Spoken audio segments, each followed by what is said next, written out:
Go inside the Crimson Tide with your hosts Rodney Orr and Gary Harris, keeping you informed on everything Alabama. And now, Tider Insider TV.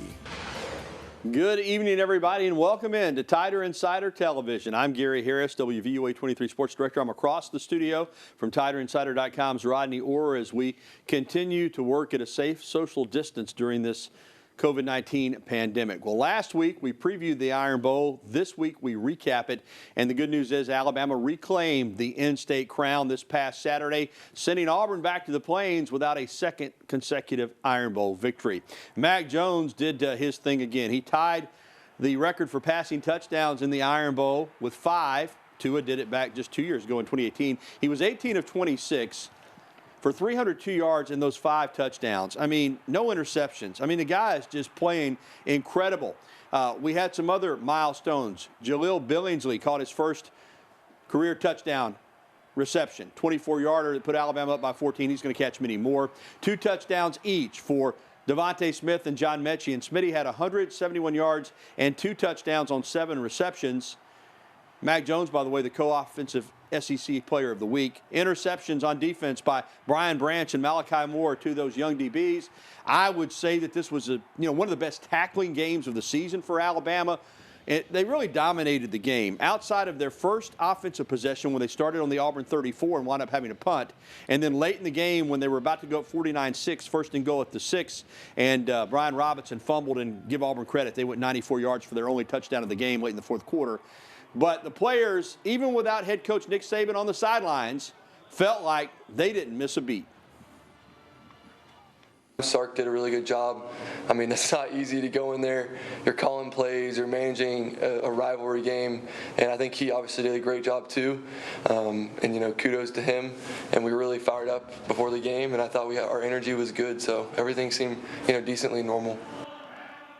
It did. I watched from the press box. Rodney, I know you watched at home on television, and I want to talk about Sark for a moment because it's one thing to be the play caller and in his normal routine, which he tried to keep that on the sideline, but he was also in charge of every major decision. He was the acting head coach. Now, I know he's got a lot of experience both at Washington and Southern Cal, but this is the biggest game of the year in terms of Alabama's Iron Bowl in-state rival, and all of a sudden you have that extra responsibility of the head coaching decisions being thrust upon you. But I didn't notice hardly anything different. In fact, about probably halfway through the first quarter, I didn't even think about Coach Saban not being there. Did you?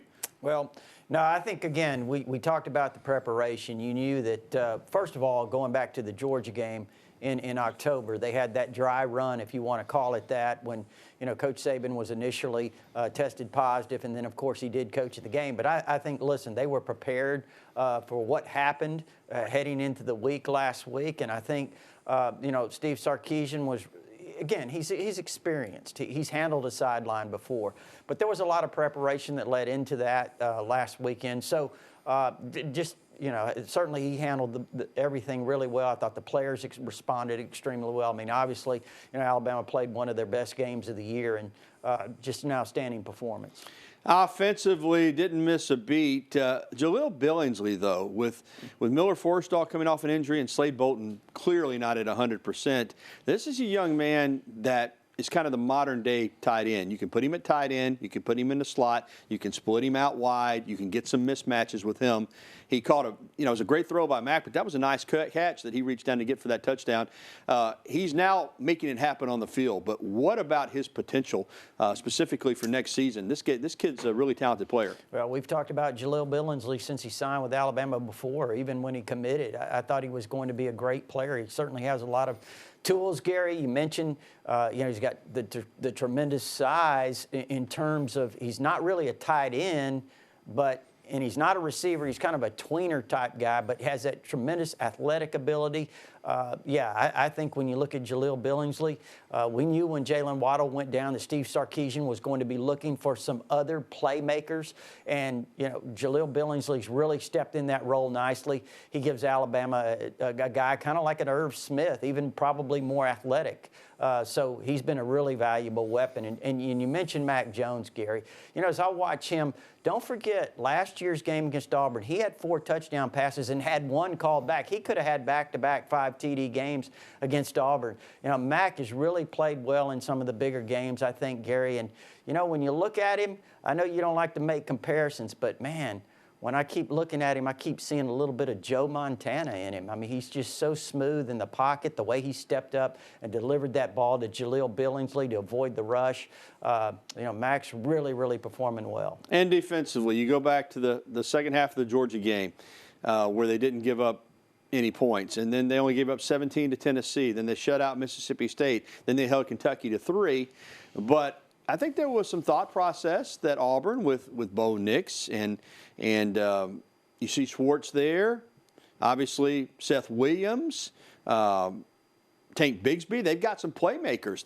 I think we felt like they would stress Alabama's defense, but really they didn't. Give them credit for going on that 96-yard drive late, but who knows if Alabama doesn't fumble down there and it gets to 49-6, maybe Auburn doesn't even score. Bottom line is the defense continued to do what it's done the last several games against a pretty good offensive football team. Yeah, and I won't take anything away from the defensive performance. Obviously, Auburn was banged up on the offensive line. Bigsby wasn't 100%, but that really, to be honest with you, I thought Alabama defensively played well up front. There you see the sacks, where they have 2 or 3 on Bo Nix. Got a lot of pressure on him. That was Christian Barmore you saw there. Thought they played the run really well. I think they held them to under 130 yards. There you see Fedarian Mathis really coming on the interior of that defensive line. So really encouraged by that. You mentioned earlier, Gary, the interceptions that we saw from Malachi Moore, and then there you see Brian Branch, who also had one. Those 2 freshmen are really starting to mature in the secondary. So this Alabama defense with Jordan Battle at safety, I think, Gary, this is starting to kind of gel at the right time. Yeah, Will Rocker continued to do his thing. He didn't miss a kick, didn't have to try a field goal, but was perfect on extra points. The coverage team was terrific. Devontae Smith handled punts. 9 of 19 on third down, that's still not bad, but not quite at 50%. I guess if you're looking for some issues, again, the fumble late by Brian Robinson was the only turnover, but all in all, Alabama played a terrific game and dominated Auburn. Now it's time for Coach Talk. For the first time since 2001, the Iron Bowl is not Alabama's last regular season game. That year, Alabama played Southern Miss in Birmingham after it was postponed due to 9/11. Now the Tide has 2 more games, including a chance to get another payback against LSU this Saturday night in Baton Rouge. Head coach Nick Saban says he doesn't want that to be the focus, but he also understands that players have long memories when it comes to disappointing performances. I usually don't try to use that, you know, because in our case, and I don't want to sound facetious here, but we only have a few of those where we can, you know, sort of look at last year or the year before or whatever and say what happened was an issue or a problem. But I think that, you know, nobody likes to get disrespected. And I think when you lose a game, you feel that way to some degree. And I think it's human nature to try to make it right. So I do think that is a motivating factor for most human beings. Bottom line is he didn't deny that Alabama remembers what happened a year ago. And, Rodney, let's be honest. Last year, LSU had a fabulous football team. They went 15-0. They set all kinds of records. Joe Burrow won the Heisman. Alabama gave them a good game. I think there's been a little revisionist history here, like this game was some kind of blowout, and it really wasn't. But LSU proved to be the better team, and you have to give them that. But it's a year later, and Alabama's still rolling along, even better than it was a year ago. And LSU's finding out that winning a championship, clearly they've won 3, going back to Coach Saban in 2003.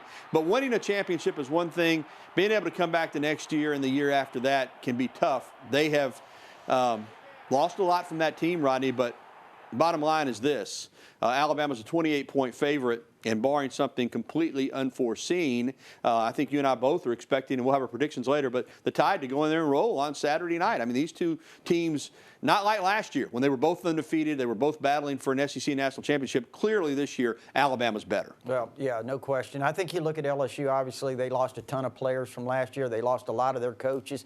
I mean, Joe Brady, Dave Aranda, the defensive coordinator, you lose both those guys. I mean, those were big losses on the staff. I think, too, Gary, you look at some of the players. Right now, they just lost this week. Terrace Marshall, their #1 receiver, he's opting out or quitting, however you want to look at it.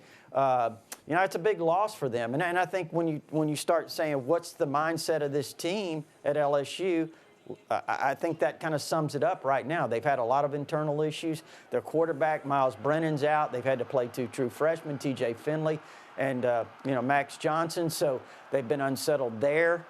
Just a lot of uncertainties coming off that national championship, Gary, and quite honestly, they've been struggling. Yeah, they're 3-4, trying to avoid a losing season. Our predictions coming up later in the show. Well, still to come on Tider Insider Television, a former Alabama basketball star just signed his first NBA contract. And the Crimson Tide men's basketball team struggled in the first game of the Maui Invitational on Monday night, and Coach Nate Oates sends a clear and direct message to his team going forward. You'll be able to hear that next. And coming up, your phone calls, emails, and tweets. As always, 205-348-WVUA. That's 348-9882, the number to give us a call if you want to go ahead and get online. There's the email address, or you could also tweet at us using that hashtag TITV. We'll be right back with the show that takes you inside the Crimson Tide and has since 2000. Tider Insider TV. We'll be right back.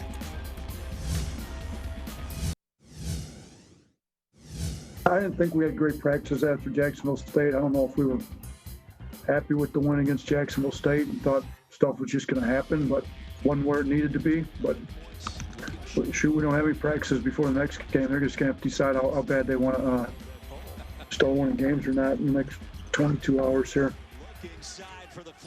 Welcome back to TITV. I'm Gary Harris, sitting across the studio from Tider Insider's Rodney Orr. Disappointing first game at the Maui Invitational in Asheville, North Carolina, as Alabama, quite frankly, looked flat and got blown out by Stanford last night, 82-64. Now, Stanford's a good team. They've got one of the best freshmen in the country, but bottom line is Alabama didn't shoot well, just 7 of 29 from three-point range. They didn't rebound. They got killed on the boards, 47-31, against a team that's really not a traditional, really strong rebounding team under Jared Hass, the former UAB coach. They were down 12 at the break. They cut it to 7 at one time, but never really made that kind of run. And I think the most disappointing thing for Nate Oates is like he said, just the energy. You're going to get beat some nights. All right, Stanford's a good team. I think the way they got beat, Rodney, is the concern. Well, yeah, I mean, it is. I mean, there was certainly a lot of, I know on TiderInsider.com, a lot of fans were very upset with that performance. But, Gary, it is early. You do have a lot of young players. You've got a lot of new players. I think chemistry sometimes being developed. So I really think as we start to move along, you'll see the team start to kind of develop that chemistry and play a lot better. UNLV tonight at 8:30 on ESPN2 in Game 2 for the Tide, as now, of course, obviously they don't have a chance to win the championship, but they need to win that game tonight, that's for sure. Well, on the other hand, the Alabama women's team is off to a strong start, entering December 2-0. The Tide defeated Houston at home on Sunday, 88-66. Forward Jasmine Walker led the squad in scoring with 25 points. 5 of the team's 11 players saw at least 29 minutes of action and accounted for 77 of the 88 total points. The Crimson Tide set to host South Carolina Upstate tomorrow night at 6 p.m. Well, Alabama basketball standout Kyra Lewis Jr., who was a first-round pick, number 13 overall by the New Orleans Pelicans, signed his rookie deal. 4-year contract worth over $17 million. Hello. First year set to be $3.64 million. I think he'll be able to get by. Lewis was drafted at number 13, as I said, to New Orleans back on November the 18th. And Rodney, he's still very young. Remember, he could be a sophomore in college right now. He graduated a year early, and now he's rich. Rich. It's amazing. Yeah. What is he, 21 maybe? Yeah, I think he turns 21 next year. Yeah. Coming up on TITV, Derrick Henry continues to make noise and draw comparisons to some of the best NFL running backs of all time. And up next, your phone calls, emails, and tweets. Right there's the information on your screen. Give us a call now so that you can get through. We want to hear from you on TITV. We'll be right back.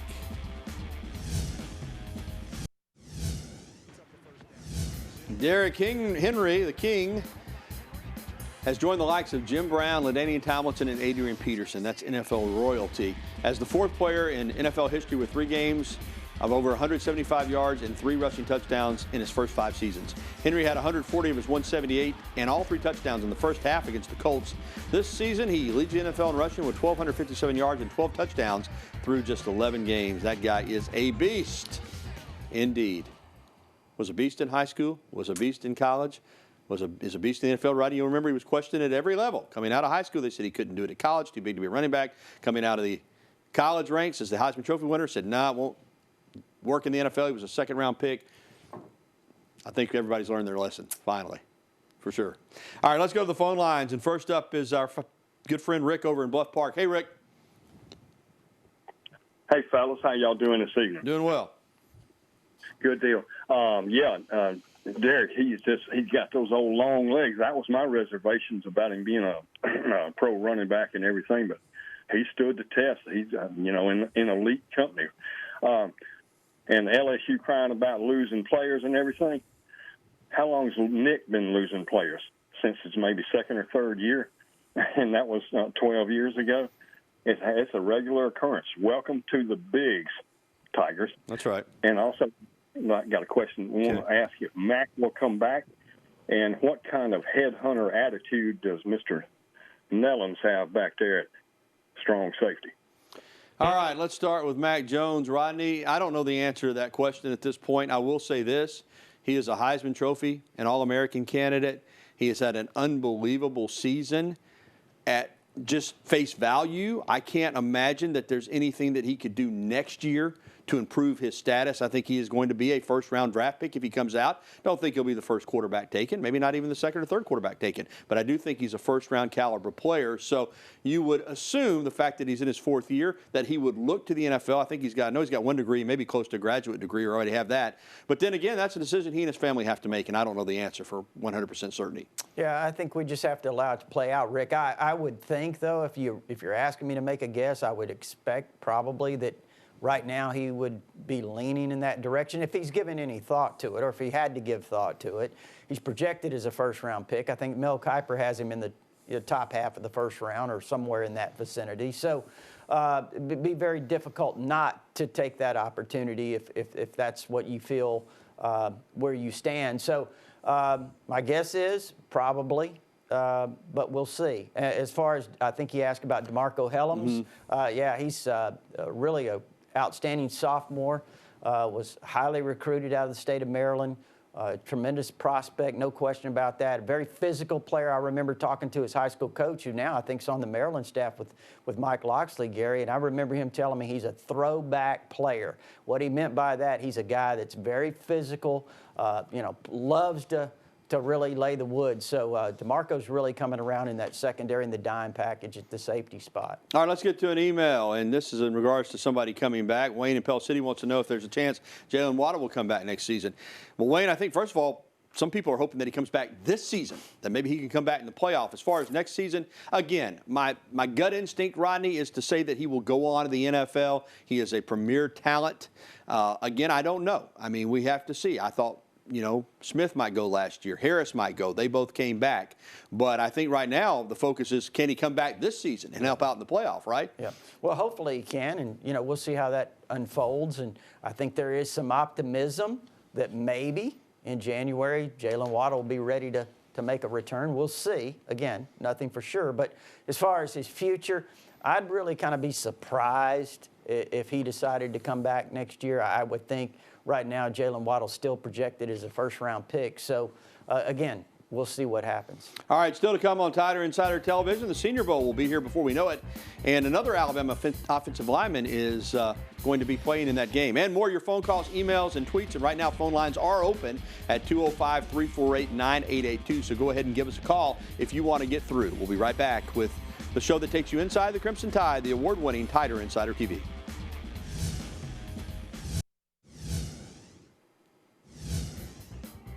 Landon Dickerson, big and nasty, and that's a compliment for an offensive line.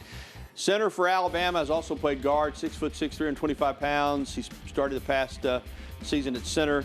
He is going to the Senior Bowl to join his offensive line teammate Deontay Brown at the Reese's Senior Bowl, scheduled for January 30th in Mobile. Both those guys, terrific football players. Welcome back into TITV. I understand phone lines are open right now, 205-348-9882. And actually, we got a phone call. We got Dwight on the line right now. Let's go to the phone lines. And Dwight, how are you? Doing fine. How y'all doing tonight? Doing well, my friend. What's up?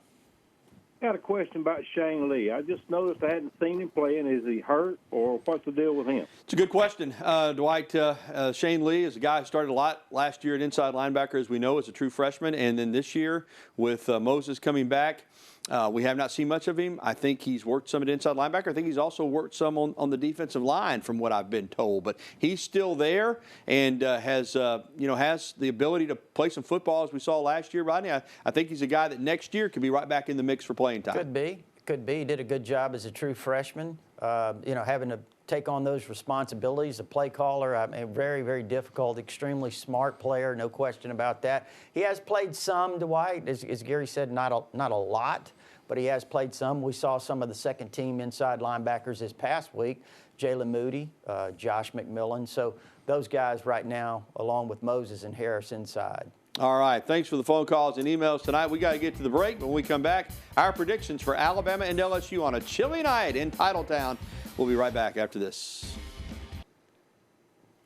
Welcome back to Tider Insider TV. It's prediction time. Last week, both Rodney and me had us blowing Auburn out in the Iron Bowl, had Bama blowing out Auburn in the Iron Bowl. But now this week, the second payback game of the season. Last year, Alabama got beat by LSU, as we talked about. Now the Tide goes to Baton Rouge on Saturday night. Rodney is a 28-point favorite. How times have changed, Gary, over the year. I mean, wow. Last year was a classic game. This year, again, you see LSU in much disarray. And, they've got a lot of issues down there. Alabama obviously playing extremely well right now. And Gary, I think this is going to be an opportunity for Alabama to really lay one on LSU. I've got it 45-7. I'm right there with you. I think it's 42 points for the offense, 2 straight games. They're going to do what they do. Defensively, though, I really like what I've seen from Alabama. We mentioned Terrace Marshall opting out. Offensively, they're not even a figment of what they were last season. I don't think they can score. I've got it 42-0. I got Bama getting the shutout there in Baton Rouge at Tiger Stadium on Saturday night. All right, that is going to do it for the show tonight. Don't forget, if you missed the program or want to catch it again, you can get a replay tonight at 10:30 here on WVUA 23 or catch it anytime at WVUA23.com. For Rodney Orr, I'm Gary Harris. Thanks for watching TITV. Good night, everybody.